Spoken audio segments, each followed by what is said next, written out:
A very important question which is generally asked: legacy of Harappa, or it may be said as continuity of Harappa. So as I was speaking in the previous video discussing the downfall of Harappa, that better term instead of downfall is eclipse. Why?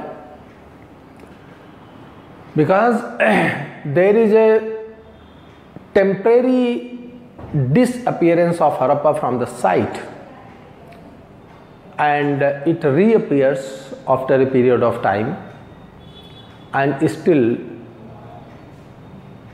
it exists in our lifestyle. About legacy, famous historian Alchin states, if you want to see the legacy, you look around yourself. What you are bequeathed with, what you owe to your ancestors, you can find easily by looking around yourself. How much we are indebted of our ancestors, we can easily find by looking around and at ourselves. So while we are discussing the legacy of Harappa, there had been the question in 1997 IAS mains, and later on with the different languages, in different words, the question related to legacy of Harappa. And generally it was believed that the legacy of Harappa extend only to the material world. But now we are more acquainted with the fact that legacy of Harappa is not only limited to material world, it extends to our religious lifestyle also. In a sentence, as I usually speak, and I also spoke in the previous video, we are more Harappan than Vedic. And it is better to say that by spirit we are Vedic, and by our physical existence, bodily, we are Harappan. The difference between culture and civilization, what we are and what we have, that is also the difference of abstract and the concrete existence. So the soul of our existence is more a making of Vedic lifestyle, and the physical appearance and the physical existence is more the continuity of Harappan civilization. So when you start writing an answer on the legacy of Harappa, first and foremost you should divide the legacy into two parts: legacy in our material world, mundane life, and legacy in our religious life. So first I would like to discuss legacy in our material life, and now I will ask you to start looking at yourself, then around yourself, within your home, within your house, then come out of your home, come out of your house and walk into your lanes, service lanes and main lanes, then step over to by roads, then roundabouts where roads cut across each other, and look into the lanes of town, then go to out of town, go to countryside, look beautifully plowed fields, arable land, jungle land, flora, fauna, different fruits, vegetables, and you will find, and you will be very highly surprised to find that what you are looking at you and around yourself is almost same what an Harappan looked at himself at his life. Almost there is no difference. The ornaments you wear, types of the ornaments we both man and woman wear, the material the ornaments are made of, our hairstyle, our clothes, this all comes from Harappa. The material our fabric is made of, generally of cotton. Indus were the first in the world to produce cotton, and which is why in Babylonian records cotton is called cinder. The way cotton was spun into yarn, the spinning wheel, the spindle and the spindle whirl, the charkha, very famous charkha of Gandhiji, this also belongs to Harappans. The area which are still producing cotton maximum in India are the areas where Harappans also produce the maximum cotton. The Gujarat and Maharashtra area. And the way Harappan spun yarn, we are still before coming the power and before the production of loom with power loom.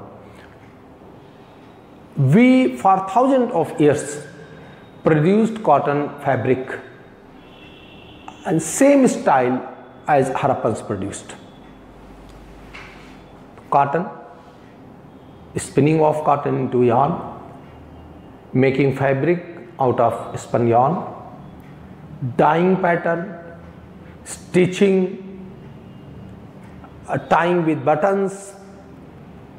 This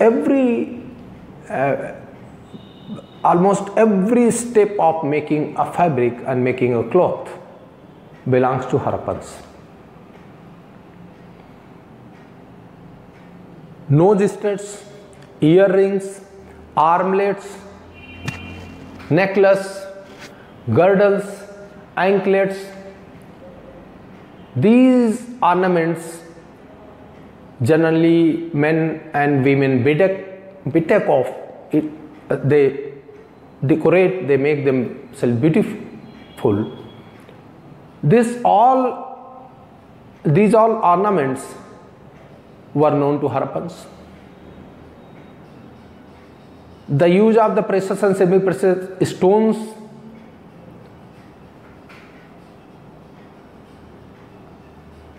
the ornaments made of both silver, gold, copper, bronze, as per the capacity of the person who is going to wear it.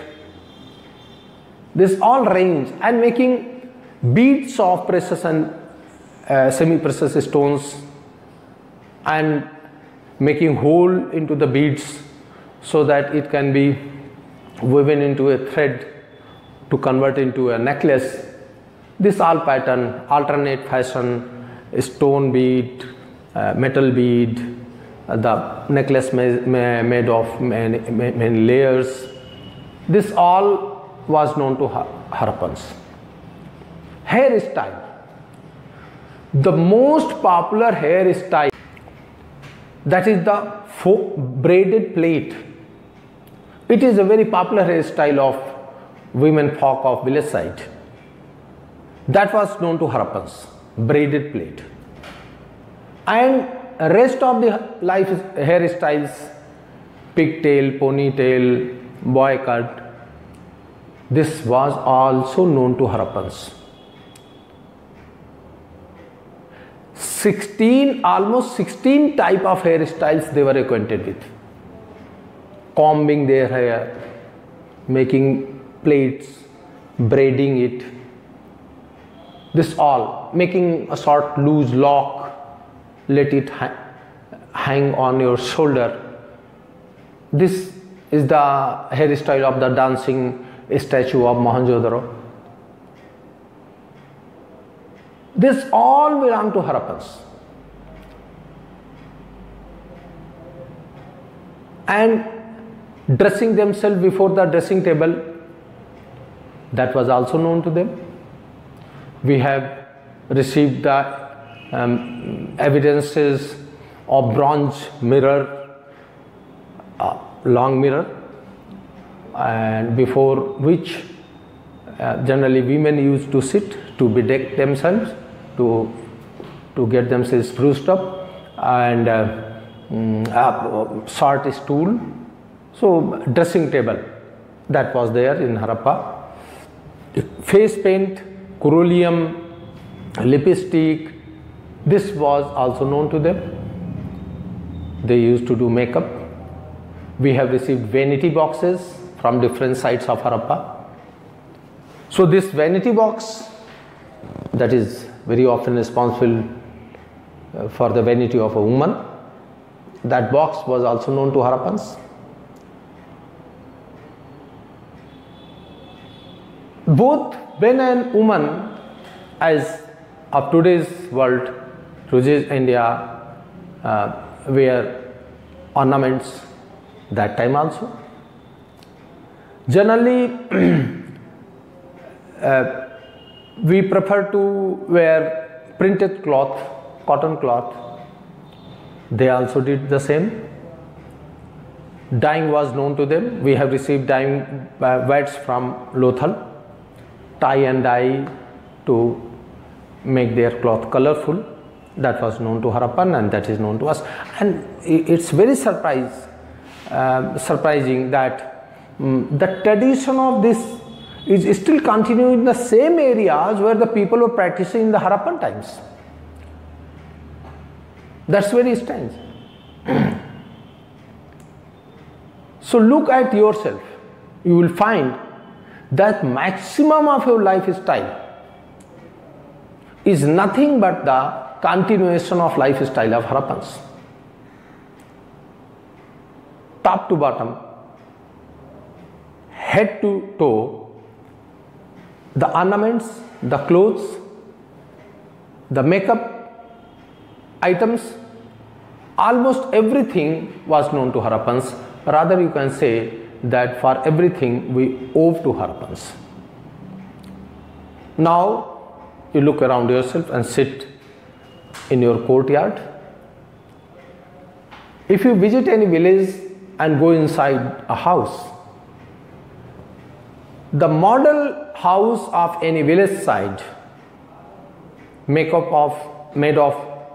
a courtyard in the middle, courtyard surrounded by a veranda, and under the veranda there are rooms. One of them is converted into kitchen. Big houses accommodate a well within the room. This is the scene of a common average house of village Indian villages. That was the pattern on which the Harappan houses were constructed. There was a courtyard surrounded by veranda and veranda surrounded by rooms. Generally, when we stand in the front of any house in villages, we cannot look direct into courtyard. There is a wall, there is there is apsidal entrance or there is a wall that let not you peep direct into courtyard, because courtyard in the villages is also drawing cum dining room for the dwellers. Most of the family members gather together. If it is not raining in the courtyard, both men and women, they converse each other, they do daily chores, and most of the time they sit at the courtyard. And the calves, buffalo and cow, both calves, most of the time the cows, buffalo, they are outside the home, outside the house, but the calves are most often kept inside the house, and they are tied with the page, khota, page, in the courtyard itself. You have seen, if you have seen any village and went inside, or if you have been, still you have any relation or any of your family members in the villages, you may visit it and you may find that still villagers are living in the same pattern and fashion as Harappans lived. That is a typical village house that is directly taken from Harappa. Now you come out of your house, the village house, you will find that the drain that comes out from courtyard to lane, both in the courtyard itself and outside house, there is a pit, soak pit, where the water is flown, and every house accommodates a bathroom, and almost every house in the village side is still kacha. Now there is a fashion of making houses pakka, but generally houses were kacha till very recent time. Likewise in Harappa also houses are kacha, made of kacha bricks. The outer side of the walls are made of the kiln burnt bricks, pakka ita, so that it is not drain off during the heavy rain, because the Indus region was having approximately more than 200 millimeter rain, average rain per year. So certainly their concern was to protect the houses from draining off by the rainwater, and so, which is why the outer layer of the houses, that is the outer layer of the wall, is made of the pakka ita, otherwise pakka bricks, otherwise it is made of, generally made of the kacha, sun dried bricks. And the floorings are also typical Indian. Today's Indian houses floorings are typically a copy of the flooring of the Harappan houses. Generally kacha floor, pitched floor, and sometime the sun dried bricks, kacha bricks, are laid to make the flooring. And only the bathroom, the room that accommodates bath, the flooring of the bathroom is made of sawn bricks, kiln burnt bricks, pakka ita. So this all is legacy, direct legacy of Harappa. Now you come out of house and walk on the street. The streets, along the street there are drains. That is a very frequent sight of any village. Along the Galiara or along the Chak road or along the road, there are drains, generally open. This is the difference. Harappans were more concerned with the hygiene, and we people of today in India are not that much concerned with the hygiene. So in many of the cases we are less advanced than the Harappans were, but generally we are having the same lifestyle what Harappans did. And these houses are made of the bricks, which is cuboid shape, and generally the size of the brick is 1:2:4. The breadth, the width and the length. the ratio is 1:2:4. Generally it is 3 to 4 inches width, approximately 8 inches width and breadth, and length is approximately 13 to 16 inches. 1:2:4. It is cuboid shape. That is, and the bricks, the walls are made of bricks, and the masoning of the bricks in English bond method. If you see any naked wall without plaster, you will see that the bricks are laid. One row is laid where the bricks are laid in headers, and the next row is laid where the bricks are laid in stretchers, lengthwise and widthwise, widthwise. You can find it, so that the joints are not coming along a line. So give the extra strength to wall. The bricks are laid in the wall in English bond method. And between the bricks, the mud, that is called mortar, mud mortar is laid. Mud mortar is not laid to make sticky, to stick one brick with the other. No, not for cementing. It is laid for leveling. Mud mortar is used for leveling, so that the 16 layer of bricks on left are equal in height of the 16 layer of bricks in left. Otherwise, if the mud mortar is not used for leveling, so we have the different heights due to because the bricks are not made of computer. So one brick may be wider than the other in dimension, or some have more length than the other. So to give the level, the mud mortar is used. It is still used in villages. Generally people are making use of pakka ita, but they are not using cement. They are using mud mortar in village side. That was the fashion in Harappa. Now we come to roof. Roof are almost same as it was in the Harappa. It has a gentle slope, and the drain of rainwater, the drains which are made in village side is exactly the same what we had in Harappa. There is groove along the wall to drain off the water from the roof. This is the case generally in every village. There is no system of pipe. Pipe is common in townhouses, and in cities it is not very commonly used item to drain off the rainwater in village side.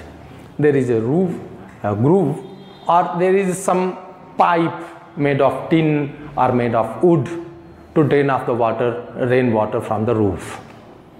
It is made of any wooden pipe, or the wooden plank is used to drain off rainwater. That was the case in Harappa also. And almost every big house accommodated a well, ring well. Nowadays also, now most of the wells are dried up because the water level has gone very deep, and it is very difficult to dig well so deep to reach the water level. So generally we are having mechanical devices to get water from so deep into the earth. Hand pumps, submersible pumps. It is down 100 to 200 feet deep borings to get water. So now the scenario changed. Otherwise, in every village we will find dozens of wells, generally overflowing during the rainy season, and generally not more than 10 to 12 feet cord to draw water from the well. These are called ring wells. And in Rajasthan, Lothal, and many the palaces constructed during the medieval age and modern times, you will find another type of the well. These are called bawali. In English that is called step well. Why is it called step well? Because they are wide enough and they are fitted with the steps too, so that you can go down water level to take water from the wells. These are called step wells. And these were also these wells are also found from Lothal and Kalibanga. Now you come to this production, now you reach to your field. Now leave the village and go to field. You will find that the crops generally you raise during Rabi crops you raise. Almost every Harappan town was supplied with the same Rabi crops. Wheats of two types, clubbed wheats and long wheat, barley, gram, horse gram, mustard, and sesamum, many the dal and vegetables, fruits. These all what we produce today was generally produced by Harappans. And the concept of the mixed crop, which is received from Kalibanga, the mixing of mustard with gram, is also found in village side. When I was child and used to go to my fields, generally I used to ask why the gram is cultivated with wheat, the pea is cultivated with wheat. Almost every field gives a very beautiful sight of green and yellow, because generally mustard is cultivated with mustard is grown with wheat. So this concept of the mixed crop was also there in Harappa. Though we don't find too much evidences of plowing fields, but wheresoever we received plowed field, the pattern of plowing was the same as we do have today in our today's life. Now we come to carts. Surprisingly, the distance between two wheels, the carts which we received from Haryana and Punjab, the distance between two wheels of a cart is exactly the same what was at the time of the Harappans. Harappans also used the cart of the same width.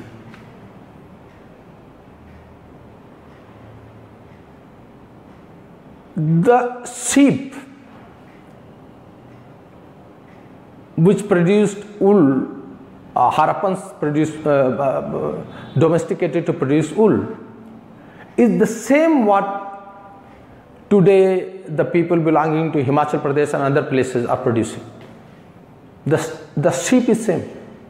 It means the wool the Harappans produced is same what we are producing today.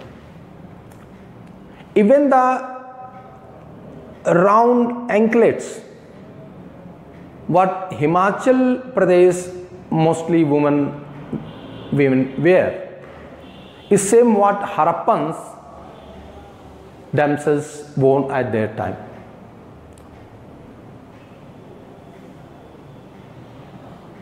So thus even the earthen pots used to sip tea, that was also produced by the Harappans. The wheel thrown pottery, what generally used by potters today to produce, that was also case with the Harappans. The potter's wheel, the kiln to bake earthen pots was same. to bake brick and to bake pots. Both for kilns were used. Still we are doing the same to make ita pakka, bricks pakka, and to bake earthen pots. So every walk of life, every walk of the material world is nothing but the direct continuation of Harappan lifestyle.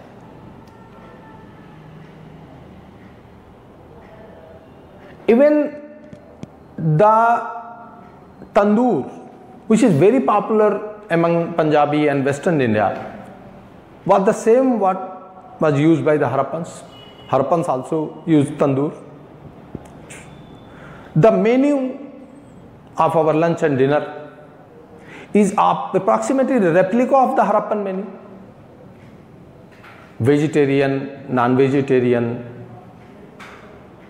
the vegetables, the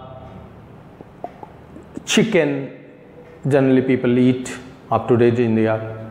They also domesticated cocks to eat. They also domesticated cock to fight. And cock fight is very popular among city dwellers also. So we have also paintings and figures where the cocks are fighting. So they also made cocks fight. They enjoyed cock fighting. So both for eating and playing, cocks were used. We have received thousands of fish hooks to catch fish. These are same what today's fishermen are using to catch fish. So food habits, ornaments, clothes, and houses, roads, bricks, almost every inch of our life is indebted to the life of Harappans. This is the legacy in the material world. And for the rest of the legacy, I will make another video, so that because when there is a question on legacy, so it is restricted either to material world or to religious world. So now, unto now I had covered introduction and legacy in the material world, and in the next I will cover the legacy in the religious world.